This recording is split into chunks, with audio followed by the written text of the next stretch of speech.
ॐ नत्वा सरस्वतीं देवीं शुद्धां गुण्यां करोम्यहं पाणिनीयप्रवेशाय लघुसिद्धान्तकौमुदी। आज हम सभी जो है संज्ञा प्रकरण के अनंतर आज लघु सिद्धांत कौमुदी में अच संधि प्रकरण को पढ़ने जा रहे हैं।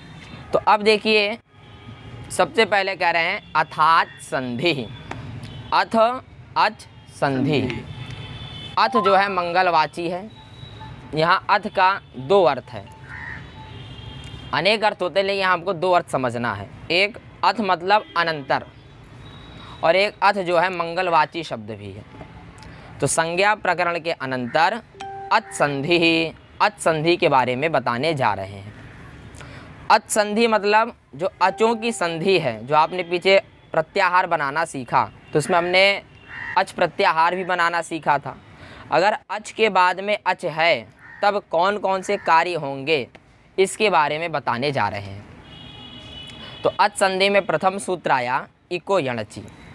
यह प्रथम सूत्र है। इस सूत्र में 3 पद हैं। पहला पद है इकः, यह षष्ठ्यंत पद है। दूसरा पद है यण, यह प्रथमांत पद है। और तीसरा पद है अचि, यह सप्तम्यंत पद है। पीछे आप लोगों ने प्रत्याहार बनाना सीख ही लिया। जो इसमें इक कह रहा तो इक प्रत्याहार है, यण कह रहा तो यण भी प्रत्याहार है, और अचि कह रहा, अचि मतलब अच यह भी प्रत्याहार है। ठीक है ना। अब इस सूत्र के डायरेक्ट वृत्ति पे चलते हैं। तो इसकी वृत्ति जो है लिखी है इकः स्थाने यण स्यात् अचि संहितायां विषये। यह इसकी वृत्ति है। वृत्ति क्या है? इकः स्थाने यण स्यात् अचि संहितायां विषये। संहिता को हम लोग पहले से जानते हैं। संहिता मतलब संधि, संहिता मतलब संधि होती है। तो संहिता संज्ञा करने वाला कौन सा सूत्र है? परसन्निकर्षः संहिता। हम संहिता को समझ चुके हैं। ठीक है ना। वर्णों का अत्यंत सामीप्य होना चाहिए, अर्धमात्र विराम होना चाहिए, तभी संधि कार्य होती है। और एक चीज़ ध्यान रखिएगा, इस सूत्र में आपको 3 पद बताए, जिसमें पहला पद है षष्ठ्यंत इकः पद।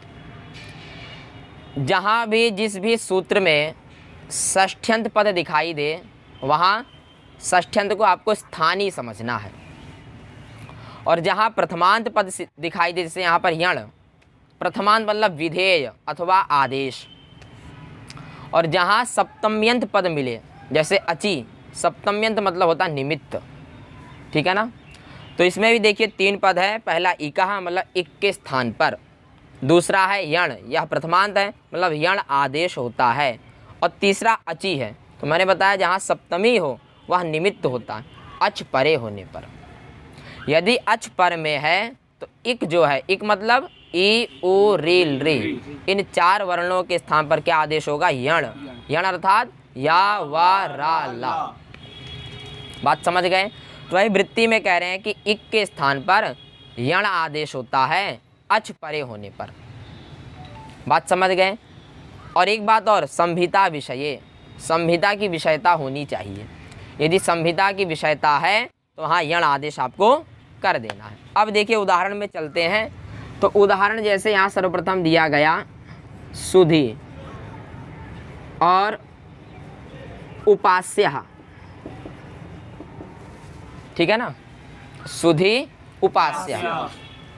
अब देखिए इको यणचि सूत्र ने क्या बोला? बोला इक होना चाहिए। क्या होना चाहिए? इक। इक क्या है? यहाँ स्थानीय है। इक क्या है? स्थानीय है। और यहाँ यण जो है प्रथमांत है कि नहीं? तो मतलब यण आदेश होगा। यण क्या होगा? आदेश। और इसमें सप्तम्यंत पद दिया गया अचि।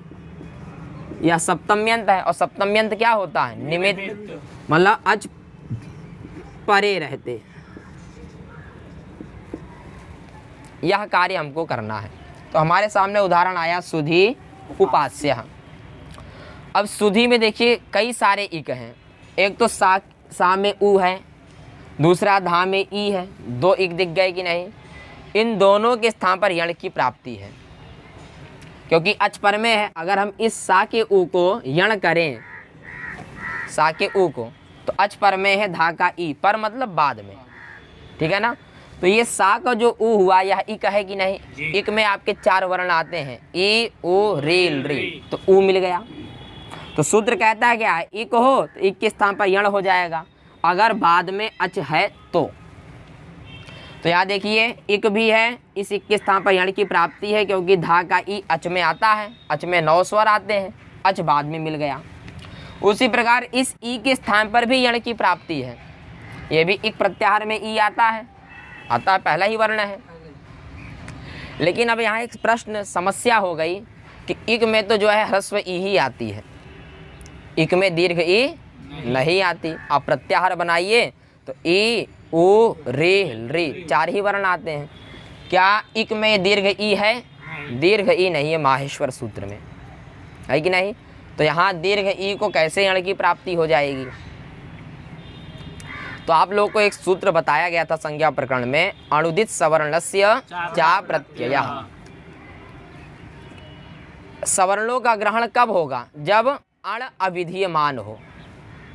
अण क्या हो, यदि अण अविधीयमान है तो अपने सवर्णों का ग्रहण करता है कि नहीं। तो इको यणची में इक विधीयमान है कि अविधीयमान है, अविधीयमान है, क्योंकि इक का विधान नहीं हो रहा है। तो जिसका विधान ना हो उसको क्या कहते हैं, अविधीयमान। और जो अविधीयमान होता है वो अपने सवर्णों का ग्रहण करता है। तो ये इक जो है अविधीयमान है कि नहीं। तो ये अपने ह्रस्व दीर्घ प्लुत सभी का ग्रहण करेगा, अर्थात 18 का। तो यहाँ दीर्घ है तो ग्रहण हो जाएगा। तो इस ई को भी क्या हो गया, यण की प्राप्ति हो गई। क्यों, अच पर में है।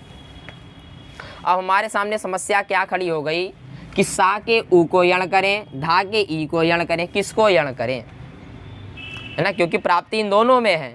बात समझ गए कि नहीं। क्यों, क्योंकि सूत्र करा इक हो, इक मतलब ई उ रील री, और अच यदि पर में है, बाद में है, तो इस ऊ के बाद में भी अच है, तो यहाँ भी यण प्राप्त है, यावर आला।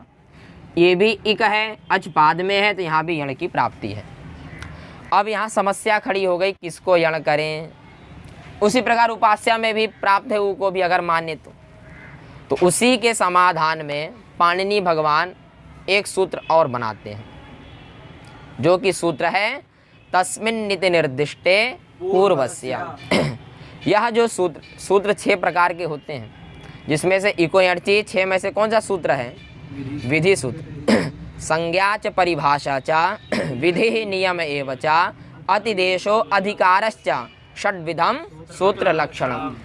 6 लक्षण है सूत्र के, 6 में से कोई ना कोई एक लक्षण तो सूत्र होता ही है, चाहे कोई भी हो 4000 में से।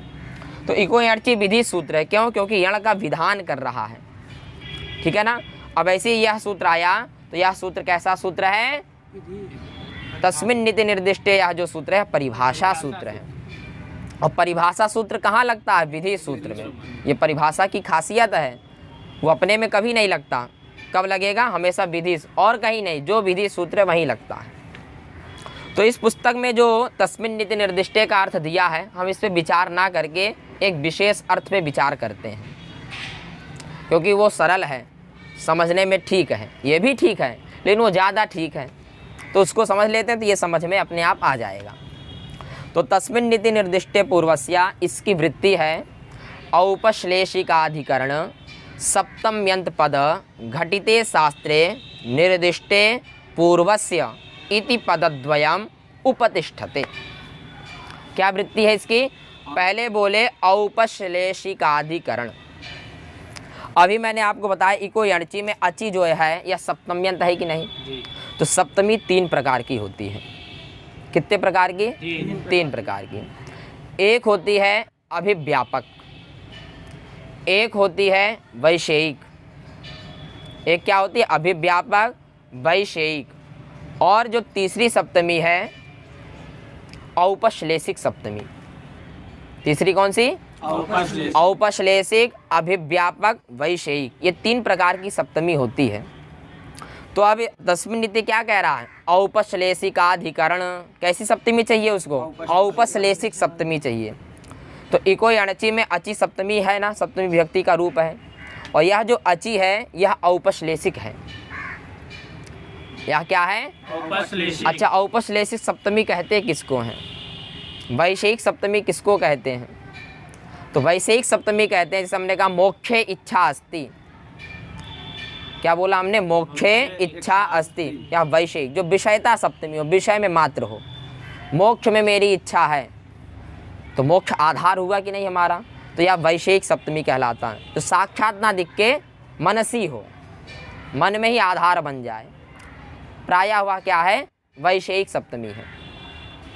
और हमने कह दिया तिलेषु तैलम, तिल में तेल होता है, तो तेल का आधार क्या है, तिल, तेल का आधार क्या है, तिल है कि नहीं।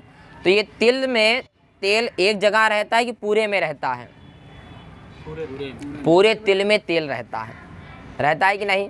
तो अभी मैंने आपको वैषयिक सप्तमी बताया, और दूसरी सप्तमी अभिव्यापक, जो सभी में व्याप्त हो, उसको क्या बोलते हैं, अभिव्यापक। बात समझ गए कि नहीं। जैसे तिलेषु तैलम, या कैसी सप्तमी है, अभिव्यापक सप्तमी, क्योंकि पूरे तिल में तेल रहता है। और हमने कह दिया देवदत्ता कटे आस्ते, देवदत्त चटाई पर बैठता है, तो क्या पूरे चटाई पर बैठता है, एकमात्र हिस्से में बैठता है कि नहीं। तो ऐसी सप्तमी जो होती है उसको औपश्लेषिक सप्तमी कहते हैं। उसको क्या कहते हैं, औपश्लेषिक सप्तमी कहते हैं, ठीक है ना। तो ये जो तस्मिन् नीति निर्दिष्टे पूर्वस्य परिभाषा सूत्र है, ये कैसे सप्तमी में लगेगा, औपश्लेषिक सप्तमी है यदि, ठीक है। अब सुधी उपास्या में क्या पूरे 9 अच दिख रहे हैं, नहीं दिख रहे, एक अच दिख रहा है कि नहीं, तो कटे आस्ते की तरह हो गया कि नहीं, एक ही जगह हो।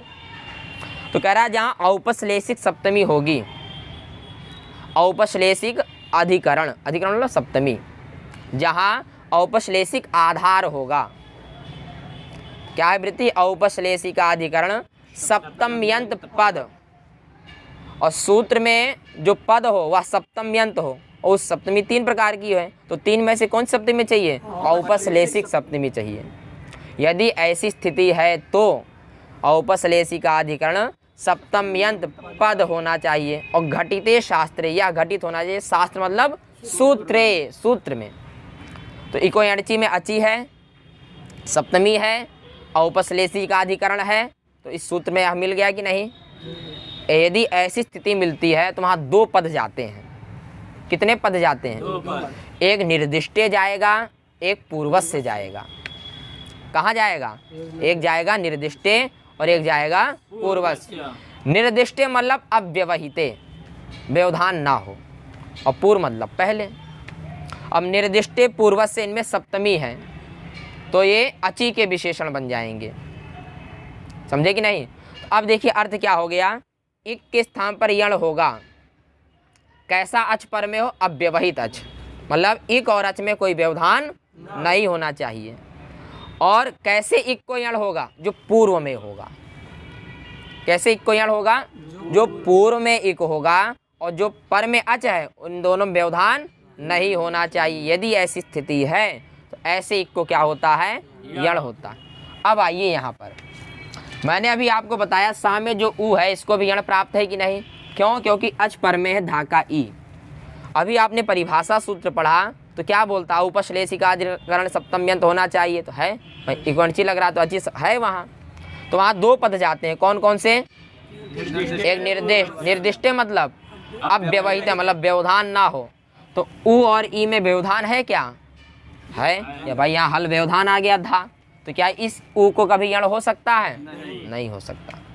तो इसको हम इसका त्याग कर देते हैं, आगे चलते हैं। अब इसमें और इसमें आइए, ये भी इक है, अच पर में है कि नहीं।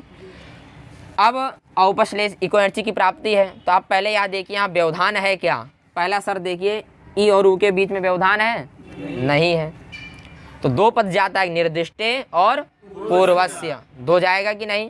तो निर्दिष्टे मिल गया कि नहीं, और ई और ऊ में जो पूर्व में है उसी को यण होगा, तो पूर्व में कौन है, धाका ई, अर्थात यही यण होगा। तो इसका अर्थ समझ में आ गया, अर्थात जहाँ औपश्लेषिकाधिकरण सप्तमी हो, बात समझे कि नहीं, क्या हो, सप्तमी कोई सप्तम्यंत कोई पद हो, और वह सप्तमी कैसी होनी चाहिए, औपश्लेषिकाधिकरण होनी चाहिए। तो ऐसे स्थान पर 2 पद आपको ले जाना है, एक निर्दिष्टे एक पूर्वस्य। बात समझ गए।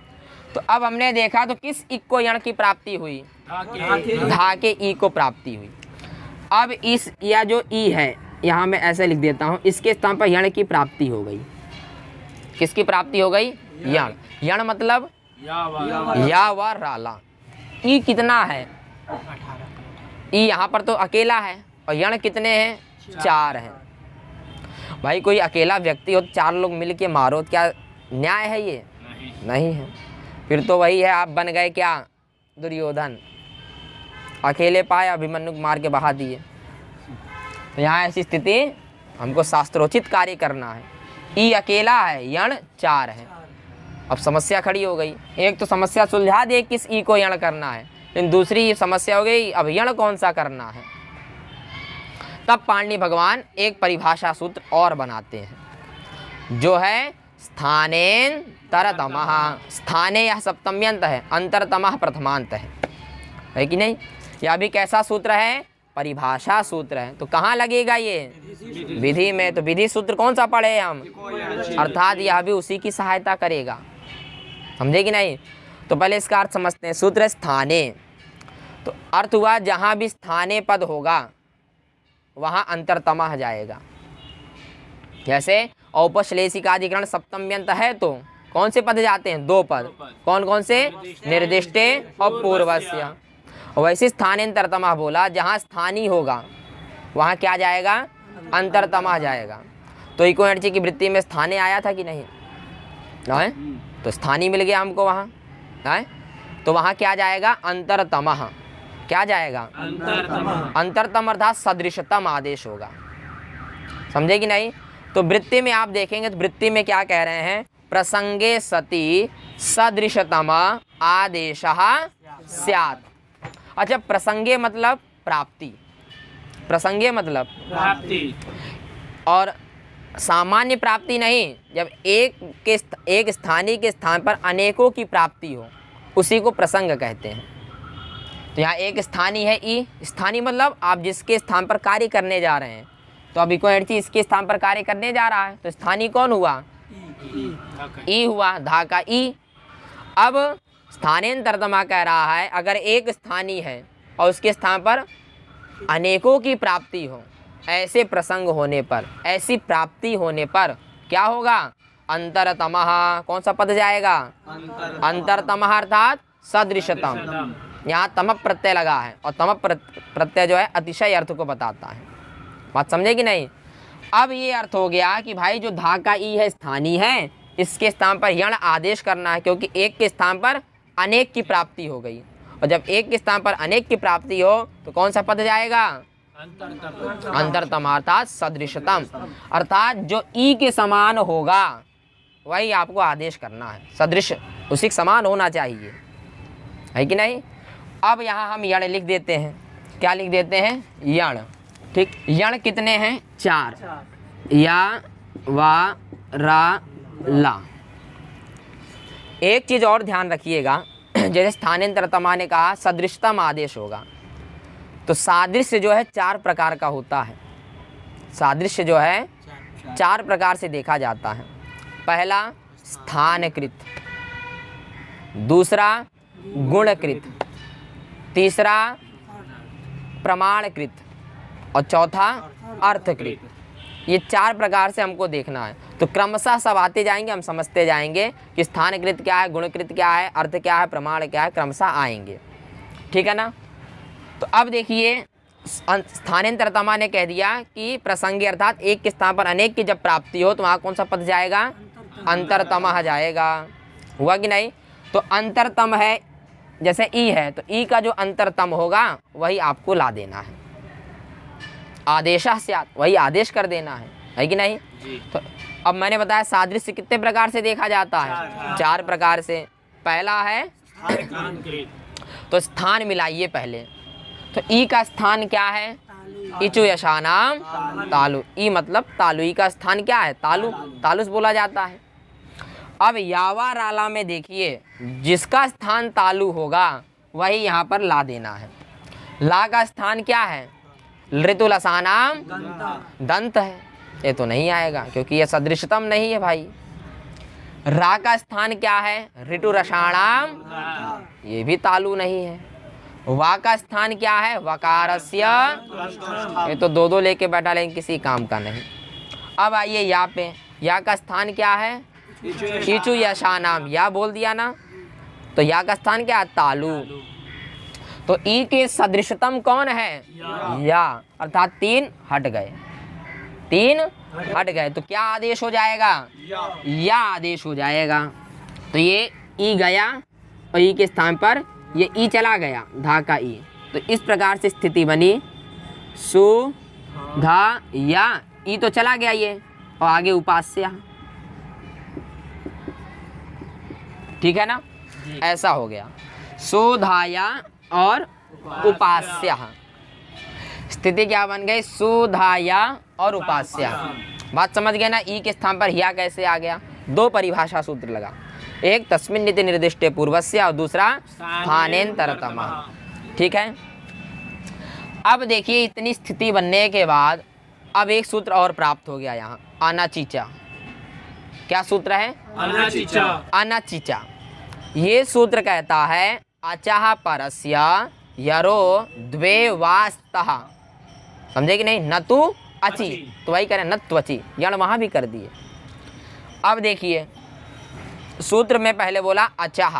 अचः मतलब अच, अचः मतलब। तो अब देखिए सूत्र की वृत्ति क्या है? अच हो, क्या हो? अच। अच के बाद में क्या हो? यर हो। ठीक है ना। तो यहाँ मैं इसको आनुपूर्वी इसकी लिख देता हूँ, सा उ धा या और उपास्य। ठीक है ना। सूत्र कह रहा अच हो, तो अच में उ आता है कि नहीं? आता है। अच के बाद में यर हो, यर मतलब यर प्रत्याहार। तो यर प्रत्याहार में जो है हायावरट के, अर्थात हा को छोड़कर पूरे व्यंजन, हायावरट के या से लेकर शशर के रा तक हा छूट गया, बाकी सब आ गए। तो ये हा तो है नहीं, उससे भिन्न है, अर्थात यर मिल गया।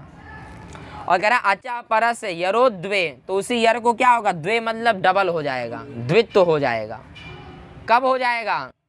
न तु अचि, अगर अच पर में ना हो तो क्या इस यर के बाद में अच है क्या? नहीं। अच तो नहीं है बाद में। अच मतलब आ ए ओ रेल रे, ये है क्या? ए ओ आई औ, तो ये है क्या? या तो नहीं आता। अर्थात अच मिल गया, अच के बाद में यर मिल गया, और यर के बाद में अच नहीं है। ऐसी स्थिति में क्या होता है? जो यर है उसको द्वित्व हो जाएगा। बात समझे कि नहीं? तो यर कौन मिला इसमें? तो इस धा को क्या हो गया? द्वित। तो सा उ धा धा या और उपास्य। इतनी स्थिति बन गई कि नहीं है? अब कोई कहेंगे भैया आपने या को क्यों नहीं द्वित्व किया, इसके बाद में भी अच नहीं है। लेकिन पहले अच चाहिए, बाद में तो नहीं चाहिए, लेकिन पहले चाहिए ना। तो यहाँ पहले अच नहीं है, यही पहले अच मिला, इसलिए धा को ही द्वित्व हुआ। समझ गए कि नहीं? तो बन गया सा उ ध या और उपास्य।